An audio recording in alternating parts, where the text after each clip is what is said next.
सबसे पहले हाजी बैरिस्टर असदुद्दीन ओवैसी साहब के पश्चिमी उत्तर प्रदेश के दौरे से। कल मेरे कायद का दौरा था पश्चिमी उत्तर प्रदेश का, और अल्हम्दुलिल्लाह सुम्मा अल्हम्दुलिल्लाह जिस अंदाज़ में लोगों ने वहाँ कायदे मजलिस नकीब मिल्लत का इस्तकबाल किया, उस जोश व खरोश को देखने से ये ज़ाहिर हो रहा था कि मुस्लिम कम्युनिटी के अंदर तकरीबन 60% अवेयरनेस आ चुकी है। आज यही अवेयरनेस, यही जागरूकता जो मुस्लिम कम्युनिटी के अंदर जो आई है, इसी को लेकर के नाम निहाद सेकुलर पार्टियों की रात की नींद हराम हो चुकी है। कोई कुछ बयान, यहाँ तक कि गूंगे भी अब बोलना शुरू कर दिए, जो कभी अपनी कौम के ऊपर ढाए गए मजालिम पे जो कभी आवाज़ नहीं उठाया करते थे, आज वही गूंगे बैरिस्टर हाजी असदुद्दीन ओवैसी साहब के पश्चिमी उत्तर प्रदेश के दौरे पर उनके मुंह में ज़बान आ गई है और वो ज़बान खोलना शुरू किए, क्योंकि अब बात आई है उनके आकाओं की, तो वो बैरिस्टर हाजी असदुद्दीन ओवैसी के लिए नहीं बोल रहे हैं, वो कौम मिल्लत के लिए नहीं बोल रहे हैं, वो बोल रहे हैं कि उनके आका जो अखिलेश यादव हैं उनको बचाया कैसे जाए, उनके कानों को खुश कैसे किया जाए। इसी को लेकर के शफीकुर रहमान बर्क, वो एक जो है हसन साहब हैं सांसद, वो ये सब बोल रहे हैं, और बयान उनके जब सुनेंगे तो इतने मज़ाहिया बयान वो दे रहे हैं कि शर्म आती है ऐसे लोगों पर जो मुस्लिम क़यादत को आगे बढ़ते हुए देखना नहीं चाहते। सिर्फ इस वजह से नहीं देखना चाहते क्योंकि वो ये चाहते हैं कि अगर वो जानते हैं इस चीज़ को कि अगर मुस्लिम क़यादत उत्तर प्रदेश की सरज़मीन पर खड़ी हो गई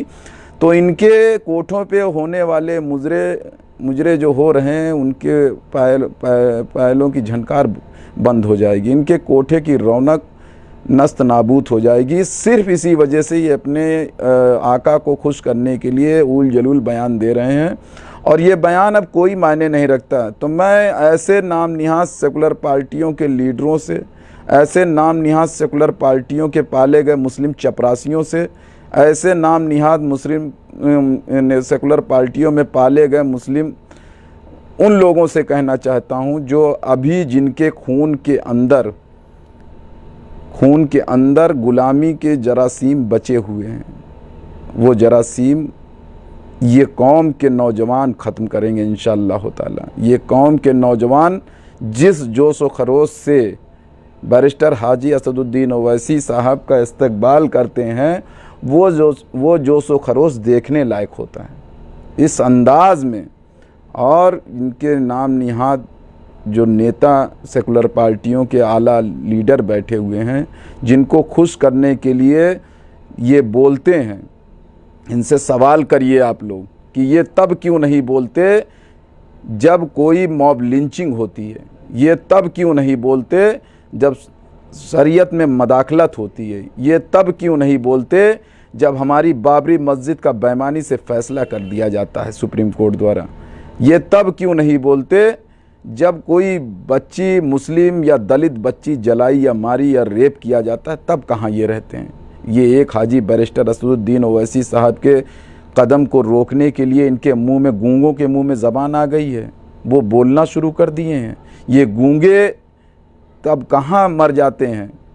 तब इनकी ज़बानों को क्या साफ सूंघ जाता है जब मुसलमानों के ऊपर मजालिम ढाए जाते हैं, जब अखलाक मारा जाता है, जब पहलू खान मारा जाता है, जब नजीब गायब होता है, जब तबरेज अंसारी मारा जाता है, जब ज़ियाउद्दीन मारा जाता है, जब अब्दुल कादिर मारा जाता है, तब ये गूंगे उस टाइम कहाँ रहते हैं। तब इन गूंगों के मुंह में ज़बान नहीं होती बोलने के लिए। आज इनको मुंह में इसलिए ज़बान आई क्योंकि इनके आका की कुर्सी खतरे में पड़ रही है, जिस वोट की बदौलत इनके आका और इनके आका के अब्बा 4 टर्म्स तक मुसलमानों की 20% आबादी की वोट ले करके 7% से 8% वाला यादव मुख्यमंत्री बनता है, और उस मुख्यमंत्री से जब मुसलमानों के हक हुकूक का सवाल किया जाता है, झूठे वादे करने वाला मुख्यमंत्री जो 12 से 18% आने के बाद आरक्षण की बात कर रहा था, वो मुख्यमंत्री तब कोई इसकी ज़बान नहीं कलम नहीं डोलती कि मुसलमानों को आइन के हिसाब से जो हक हुकूक दिया गया वो तो दे दे। एजुकेशन में इसने देने के लिए वादा किया था, इसने बहुत सारे ऐसे शिक्षा में देने के लिए और बिजनेस में देने के लिए वादा किया था, नौकरियों में देने के लिए वादा किया था। इसने कोई अपना वादा पूरा नहीं किया। पूरा क्या किया? कब्रस्तान की बाउंड्री करा दी, उसी में मुसलमान ताली और थाली दोनों बजाना शुरू कर दिया। इसलिए मुसलमान बजाता था क्योंकि अभी तक मुसलमानों के पास सही तरीके की लीडरशिप नहीं थी,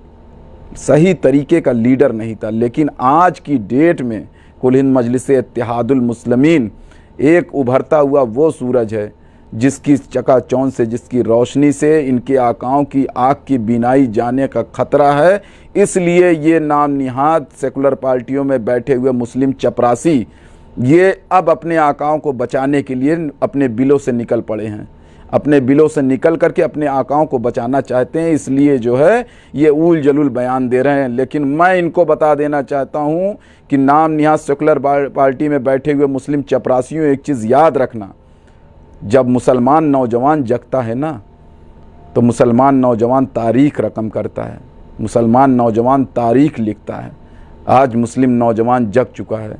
यहीं हिंदुस्तान का नहीं पूरी दुनिया का मुस्लिम नौजवान जगा हुआ है। वो अब जान गया कि हम अपना हक हुकूक जब आइन और दस्तूर के हिसाब से हमको नहीं दिया जा रहा है तो अब हमको अपने घरों से निकल करके संवैधानिक दायरे में रहते हुए इसको लड़के छीनना पड़ेगा। आज हिंदुस्तान का मुस्लिम नौजवान वही कर रहा है। और ये नाम निहाद सेकुलर पार्टियों में बैठे हुए मुस्लिम चपरासी, इनकी कुर्सियां हिलती नज़र आ रही हैं कि अब हम अपने आकाओं को कैसे बचाया जाए, क्योंकि अगर इनका आका गया तो इनका नाम लेवा, इनके मज़ारों पे फातियां पढ़ने वाला कोई नहीं मिलेगा। क्योंकि इन्होंने अपनी कौम का एक्सप्लॉयटेशन किया, अपनी कौम का शोषण किया है, अपनी कौम को बेचा है। किसके हाथ? अखिलेश यादव, मुलायम सिंह यादव के हाथ। वही मुलायम सिंह यादव जो 2014 के बाद जब 2019 में इलेक्शन आने वाला हुआ तो वही मुलायम सिंह यादव क्या दुआ देता है सदन में खड़ा होकर के कि मेरी मनोकामना है, मेरी ईश्वर से दुआ है कि दोबारा नरेंद्र मोदी प्रधानमंत्री बने। क्या ऐसी मजबूरी थी? मुसलमानों, एक चीज़ याद रखना, मुस्लिम कौम, जिंदा कौम जो होती है ना, वो अपने बच्चों को सवाल करना सिखाती है। अपने बच्चों से कहो, अपने नौजवानों से कहो कि जब ये तुम्हारे दरमियान वोट मांगने आए तो इनसे सवाल करे कि कहाँ थे तब जब अखलाक मारा गया, कहाँ थे? तुम तो बैठे थे, तुम तो उस टाइम सत्ता में थे, तुम्हारी बहुमत थी, इक़्तिदार था तुम्हारा, तुम क्या इंसाफ अखलाक को दिए? दोषियों को इसी सरकार के अंदर जब उसका दोषी अखलाक को पीट पीट करके ईंटे से कूच करके मारने वाला जब जेल में मरता है तो यही अखिलेश यादव की सरकार उसको तिरंगे में लपेट करके राष्ट्रीय सम्मान के साथ दफन करती है। मुसलमानों, अभी भी वक्त है, जग जाओ, अभी भी वक्त है, क्योंकि बार बार अल्लाह मौका नहीं देता। आज हमारे दरमियान बैरिस्टर हाजी असदुद्दीन ओवैसी जैसा कायद, अल्लाह ने ऐसा कायद जो 100-200 साल में अल्लाह मुसलमानों के दरमियान पैदा करता है, आज ऐसा